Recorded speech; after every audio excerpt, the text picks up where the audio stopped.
Magandang umaga, Pilipinas. Alamin natin ang maging nilagay at taya ng panahon ngayong araw ng Miyerkules, 29 October 2025.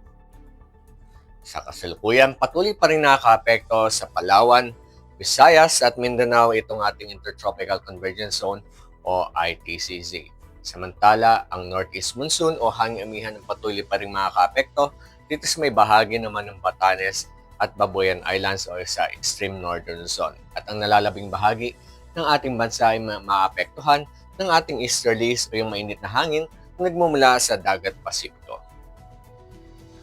Dahil nga dito, aasahan pa rin natin ng sorsogon at masbate ay makakaranas na maulap na kalangitan na may kalat-kalat na pagulan, pagkidlat at pagkulog dulot yan ng ating Intertropical Convergence Zone. Samantala ang Batanes at Babuyan Islands, aasahan pa rin natin ang maulap na kalangitan na may mga pagulan, dulot naman yan ng ating hanging amihan. Ang Metro Manila at nalalabing bahagi ng Luzon, aasahan naman ang bahagi hanggang sa maulap na kalangitan na may pulo-pulong pagulan, pagkidlat at pagkulog. Para naman sa Visayas at Mindanao, inaasahan na ang Central at Eastern Visayas ay makakaranas ng maulap na kalangitan na may kalat-kalat na pagulan, pagkidlat at pagkulog. Samantala dito naman sa may bahagi ng Mindanao, asahan natin na dito sa may bahagi ng Zamboanga Peninsula, Northern Mindanao, Caraga, ganun na rin sa may bahagi ng PAR-MM at Soc Sargent ang maulap na kalangitan na may kalat-kalat na pagulan, pagkidlat at pagkulog. Samantala ang nalalabing bahagi naman ng Visayas at Mindanao, inaasahan ang bahagi hanggang sa maulap na kalangitan na may pulo-pulong pagulan, pagkidlat at pagkulog. Para naman sa mga susunod na araw sa mga piling lugar dito sa ating bansa, dito sa Metro Manila, Cavite, Angeles,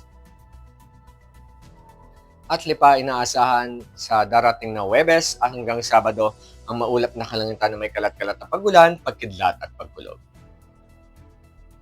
Para naman sa Puerto Princesa at Kalayaan Islands, aasahan natin ang bahagya hanggang sa maulap na kalangitan na may pulo-pulong pagulan, pagkidlat at pagkulog magmula Huwebes hanggang Sabado. Para naman sa Lapu-Lapu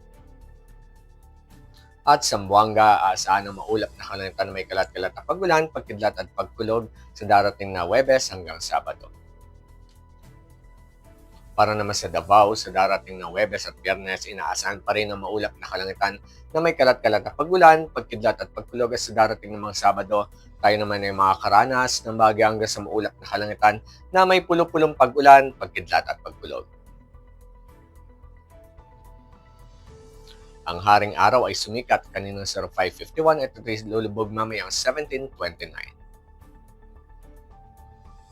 Para sa ating moon illumination, 48% increasing.